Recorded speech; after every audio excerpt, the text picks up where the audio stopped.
12 Traditions. Tradition 5. Each group has but one primary purpose: to carry the message to the alcoholic who still suffers. Shoemaker, stick to thy last. Better do one thing supremely well than many badly. That is the central theme of this tradition. Around it our society gathers in unity. The very life of our fellowship requires the preservation of this principle. Alcoholics Anonymous can be likened to a group of physicians who might find a cure for cancer, and upon whose concerted work would depend the answer for sufferers of this disease.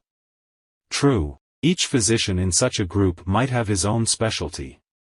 Every doctor concerned would at times wish he could devote himself to his chosen field rather than work only with the group. But once these men had hit upon a cure, once it became apparent that only by their united effort could this be accomplished, then all of them would feel bound to devote themselves solely to the relief of cancer. In the radiance of such a miraculous discovery, any doctor would set his other ambitions aside, at whatever personal cost. Just as firmly bound by obligation are the members of Alcoholics Anonymous, who have demonstrated that they can help problem drinkers as others seldom can. The unique ability of each AA to identify himself with, and bring recovery to, the newcomer in no way depends upon his learning, eloquence, or on any special individual skills. The only thing that matters is that he is an alcoholic who has found a key to sobriety. These legacies of suffering and of recovery are easily passed among alcoholics, one to the other. This is our gift from God, and its bestowal upon others like us is the one aim that today animates AAs all around the globe.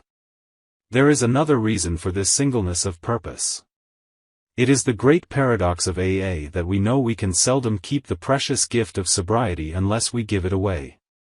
If a group of doctors possessed a cancer cure, they might be conscience-stricken if they failed their mission through self-seeking, yet such a failure wouldn't jeopardize their personal survival. For us, if we neglect those who are still sick, there is unremitting danger to our own lives and sanity. Under these compulsions of self-preservation, duty, and love, it is not strange that our society has concluded that it has but one high mission: to carry the AA message to those who don't know there's a way out. Highlighting the wisdom of AA's single purpose, a member tells this story. Restless one day, I felt I'd better do some 12th-step work. Maybe I should take out some insurance against a slip, but first I'd have to find a drunk to work on. So I hopped the subway to town's hospital, where I asked Dr. Silkworth if he had a prospect. Nothing too promising, the little doc said. There's just one chap on the 3rd floor who might be a possibility. But he's an awfully tough Irishman. I never saw a man so obstinate. He shouts that if his partner would treat him better, and his wife would leave him alone, he'd soon solve his alcohol problem. He's had a bad case of DTs, he's pretty foggy, and he's very suspicious of everybody. Doesn't sound too good, does it? But working with him may do something for you, so why don't you have a go at it? I was soon sitting beside a big hulk of a man. Decidedly unfriendly, he stared at me out of eyes which were slits in his red and swollen face. I had to agree with the doctor, he certainly didn't look good. But I told him my own story. I explained what a wonderful fellowship we had, how well we understood each other. I bore down hard on the hopelessness of the drunk's dilemma. I insisted that few drunks could ever get well on their own steam, but that in our groups we could do together what we could not do separately. He interrupted to scoff at this and asserted he'd fix his wife, his partner, and his alcoholism by himself. Sarcastically he asked, "How much does your scheme cost?" I was thankful I could tell him, nothing at all. His next question, "What are you getting out of it?" Of course, my answer was, my own sobriety and a mighty happy life. Still dubious, he demanded, "Do you really mean the only reason you are here is to try and help me and to help yourself?" "Yes," I said. "That's absolutely all there is to it. There's no angle." Then, hesitantly, I ventured to talk about the spiritual side of our program. What a freeze that drunk gave me. I'd no sooner got the word spiritual out of my mouth than he pounced. "Oh," he said. "Now I get it. You're proselytizing for some damn religious sect or other.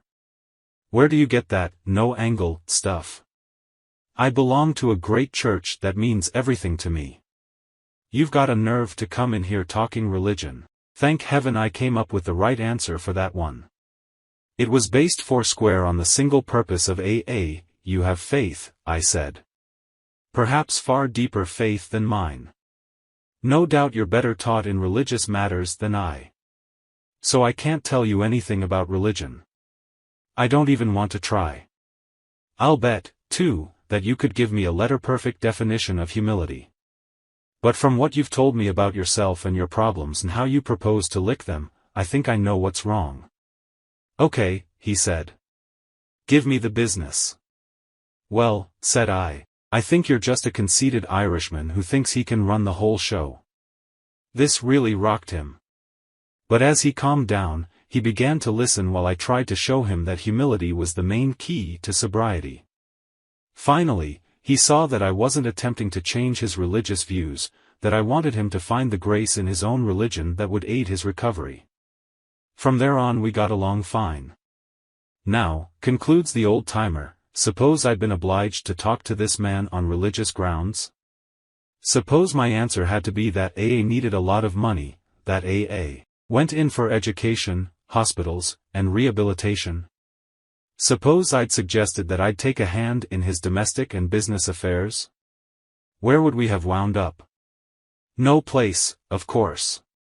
Years later, this tough Irish customer liked to say, my sponsor sold me one idea, and that was sobriety. At the time, I couldn't have bought anything else.